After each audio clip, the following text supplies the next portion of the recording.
Hey, it's Justin Harvey. Thanks for tuning into the Anesthesia and Pain Management Success podcast. With APM Success, we take a close look at important topics pertaining to business, practice management, personal finance, and careers for anesthesiologists and pain management physicians. We work hard to take your critical questions straight to the experts. Thanks for listening.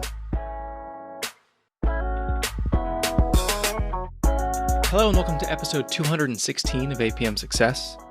Today, I want to tackle a somewhat thorny topic, and it's not entirely so. I don't remember having addressed this before in the 215 prior episodes, and I want to talk about investment performance and portfolio performance. And portfolio performance is very important. If your portfolio does not perform well, if your investments are not making money, you're not going to build wealth in investing, and therefore, ensuring that you're properly positioned for investment growth is table stakes for physicians that want to build wealth.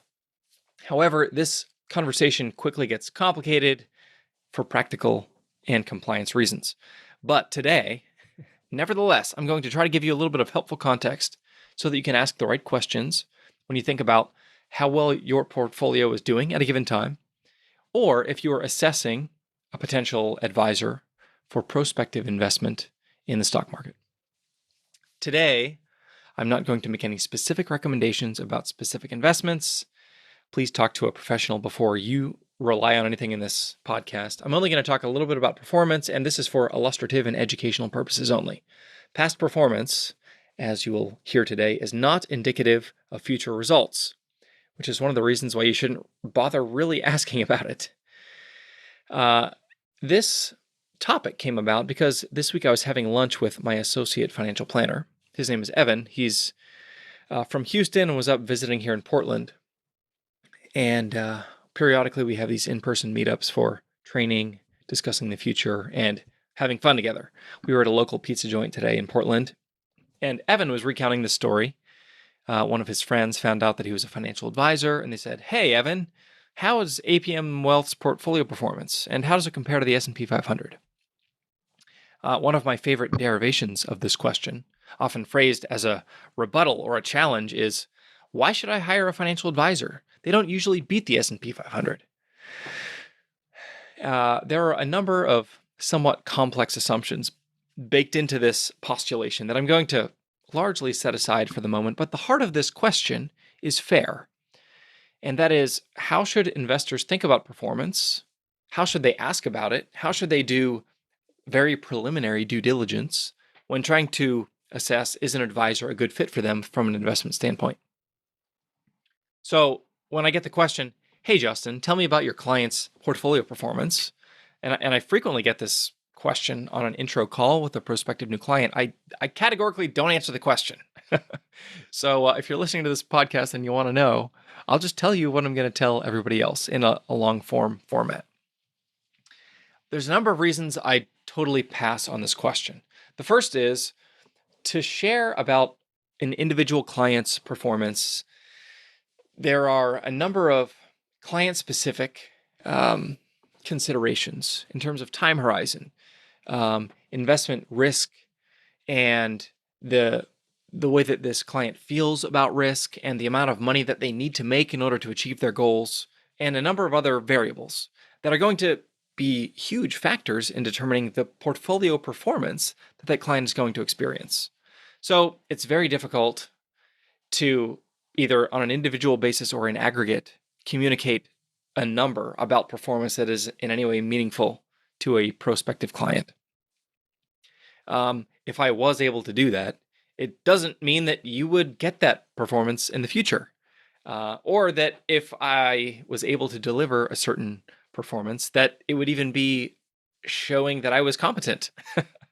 It also doesn't mean that you would be happy with it. Philosophically, this question is sort of not relevant, because the individual circumstances of any particular investor need to govern the way that that investor invests. And so asking about how other clients have done is not useful for a client on a prospective basis. The second reason that I am not a fan of the question of Justin, tell me about portfolio performance and what I can expect in terms of how your clients' portfolios have done.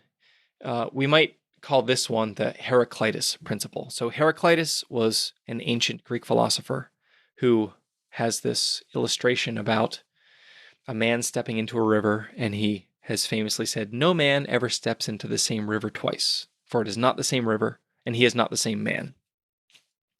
This is just kind of a fancy way of saying the same thing I said before, which is that market conditions change, the economy changes, the relative valuations of US versus Europe versus other international developed versus emerging markets, it's all constantly changing. And it's a complicated, interconnected web of variables. And to look at the past and imply something about the future is impossible, which is why lawyers require advisors to say past performance is no indication of future results. Rather, instead of asking the questions about performance explicitly, a handful of more relevant questions that you might ask could be, number one, tell me about your investment fees, financial advisor, also known as an expense ratio. How much for the investments that I'm going to be invested in, what is the part of my money that is going to be taken and diverted to the asset manager, the person who's actually buying and selling the stocks or bonds or other holdings? What is the expense ratio? What percent of the total dollars is going to the professional who's buying and selling the securities that underlie whatever bucket or basket of securities we're talking about? Is that a high fee or a low fee? Is it 0.1% or 1% or 3%? Some of these are very low, some are very high. That's a more relevant question. Another question that you might ask would be, tell me, advisor, your philosophy on investment liquidity. And this is a question I love to address. And frankly, I usually bring it up with prospective clients, even if the clients don't themselves ask, because I not infrequently do investment due diligence on illiquid investments. And here's the way I define liquidity. Can I turn this investment into cash that will be in my checking account in some short period of time, usually within a week? Personally, I have seen liquid investments and illiquid investments. Over the 13 plus years that I've been doing investment due diligence, I've seen a great number of illiquid investments, meaning investments that I can't turn into cash within a week, into my checking account because of a quarterly or annual or longer than annual restriction on selling that asset. What that means is if the security is going down, down, down, down, down, I can't sell it, and I can't sell it, and I can't sell it, and I'm watching it continue to bleed out and bleed out. And if I need the money, I can't get it. Liquidity is important. I would argue it's one of the handful of key, most important things, characteristics about a particular investment. And so, are the investments that we are investing in liquid? I would be a proponent of stocks, bonds, ETFs, mutual funds that all have daily liquidity. Anything like venture capital, private equity, closed-end real estate, anything involving an LP, a limited partnership, where you sign a subscription agreement that says, I am not going to redeem this document except in small parts and over very long time periods. Those have significant challenges, and I would call them problems, with access to your own capital. In some cases, that gives the manager an opportunity to earn an outsized return because they don't need to worry about investors trying to get their money back. In many cases, it's an excuse to not give investors money back, and it creates a death spiral of losing money. And so that is something to be aware of. What is the liquidity of a given investment? If there's a portion of your portfolio that's illiquid, how much of your portfolio is that? And what is the worst case scenario in terms of a liquidity crunch? For my clients, I am almost all in fully liquid investments. As far as what we manage for our clients, it's all ETFs and all mutual funds that are all daily liquid. And anything that's a longer lockup, we're going to consider very, very carefully and only after careful due diligence. Greetings, listeners. We interrupt this regularly scheduled broadcast to let you know about an upcoming webinar. 8 p.m. Eastern Standard. On Thursday, October 19th, I'm hosting a webinar for physicians who are transitioning out of clinical practice. So if you're within 5 years of selling your practice, bringing on an associate on an ownership track, or in other ways meaningfully monetizing an existing office-based practice and or a surgery center, this webinar is designed for you. I'll be talking about important operational, financial, and tax planning considerations for transitioning practice owners. It's never too soon to start thinking about these things, but this content is designed for physicians within 5 years of transition. You can register for this webinar at apmsuccess.com/webinar or check out the link in this week's show notes. Hope to see you on October 19th.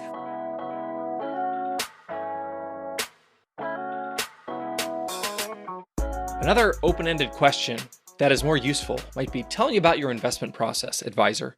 Tell me about what resources and what institutions and what companies you partner with in order to create the intellectual capital necessary to manage my money. This will give an advisor a chance to talk about where they custody, what money managers they use, how they actually implement the recommendations that they're making. And this type of open-ended question can be much more productive in terms of you understanding how an advisor is going to enact a given investment strategy. A good process doesn't always mean you're going to make money, but a good process, I would argue, tells you more about in the future if you're going to make money than past performance, just a number in isolation, a percentage in a calendar year, than what that number tells you. A good process over time will beget success, and a past performance number is really just a number in a vacuum that is not super useful. Another question you might ask an advisor if you wanted to understand about their investment process would be, how does tax planning impact your investment approach? And what are the tax optimizing steps you're taking in order to help an investor succeed? And how might this apply to my circumstances? There's a number of things that a tax savvy advisor is going to help you do. Tax loss harvesting is an example. Asset location is an example. Using low turnover strategies is an example.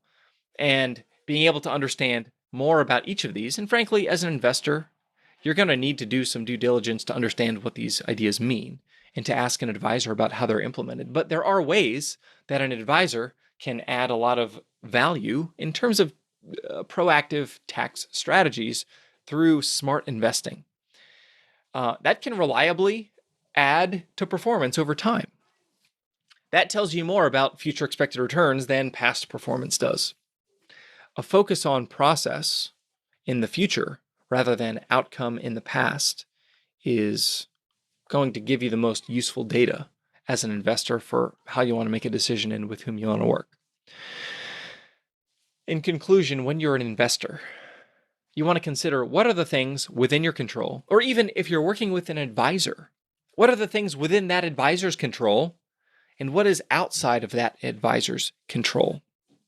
Things within your control, things within the advisor's control could include whether or not you engage an advisor, what the expense ratios are of the investments you're buying, the fees, the internal fees associated with the component parts of your investment portfolio. Are they high or are they low? Are they 5 basis points or 10 basis points? 10 basis points, by the way, is 0.1%. So a basis point is 1/100th of a percent. So if you hear a finance person talking in terms of basis points, a basis point is just one percentage point of 1%. So that's a relevant metric. What is the expense ratio on those investments? What is the amount of money you're saving each year, also known as your savings rate? What percentage of the money you earn is going into investments? That's going to be a huge indicator of future financial success. Others are, what types of accounts are you using? Are you using Roth IRAs or taxable accounts or a solo 401k or other investment types, or account types, I should say? Another question is whether or not you are tax loss harvesting, whether or not you are using asset location, which types of investments are going in which accounts. That's what asset location means, based on the tax efficiency. What a good advisor is going to put tax efficient investments in taxable accounts and tax inefficient investments in tax-free or tax-deferred accounts, your Roth IRA, your 401k, your SEP IRA, etc. Those are things that you can do that are within your control that will add to your return over time. Diversification is another one. Are you diversified across geographic region, across industries, across companies of different sizes, etc. Those are all things within your control that you should ask about to understand what does this mean in the future as far as what can I expect with portfolio construction and ultimately the very, very far down the line derivative output of portfolio performance. Which, by the way, one more side note on portfolio performance, it's really only understood in the context of a multi-year, sometimes a many-year retrospective look back. So even if I'm underperforming for a year or 3 years or 5 years, a good manager in some cases can make up just in 1 quarter or in 6 months 5 years worth of underperformance. Because when the stock market crashes and they crash less, they go down only half as much, sometimes they can make up that entire underperformance. So it really does take a full economic cycle, 5 years, 10 years, 12 years or more, to understand performance, which is another reason it's fungible. It's difficult to understand. It's not always the same. An economic cycle doesn't even have a concrete technical definition. So asking about performance, and even if an advisor gave you a number answer to that, it just doesn't tell you very much. So those are the things inside your control. The things that are outside your control are things not worth asking about. They might impact your portfolio's performance. I mean, they definitely will in most cases, but they're not things that you or your advisor can or should be expected to do anything about. For example, is the S&P down 25% this year or up 25%? Is the Fed going to raise rates or lower rates next quarter or next week? Is Facebook getting sued by the FTC because they've been deemed to be a monopoly and they're going to get broken into pieces or not? Is Rivian going to be able to supplant Tesla in terms of electric car production, and your individual stock picking is going to try to create some value there? These are things that are impossible for the everyman to predict. And when you get that granular, where you're looking at individual stocks and very specific questions, all of a sudden you find yourself competing against very well-resourced companies with massive supercomputers that are plugged into the Wall Street mainframe that are, doing high-frequency algorithmically based trading, and you're just not playing a game you can win at that point. When you expand the time horizon, when you reduce your costs, when you create broad diversification, these are ways that you can create a game with rules where you can win, where you can build wealth over time, because you're not in a hyper-competitive zero-sum, is Tesla more up or more down than Rivian, etc. It's a much more friendly kind of game. And a smart advisor is going to help you tailor the rules of this game in a way that an investor over the long term can succeed. So when you're thinking about investments, when you're thinking about performance, don't think about the lag indicators, i.e., what happened in the past, your performance. Think about the lead indicators, fees, process, diversification, and liquidity. Check out the show notes for this one. And this week, I'm going to include a couple resources. And you can also go to the apmsuccess.com/resources page, where I have a number of additional links and reading for folks that want to learn more about investment process and due diligence. Thanks as always for tuning in. Talk to you next week. If you liked what you heard this week, head on over to apmsuccess.com, where you can find more content and free resources to help you build a successful career in anesthesia and pain management. If you wanted to leave a review in iTunes, I'd also really appreciate it. Thanks for using some of your valuable time to join me today on APM Success.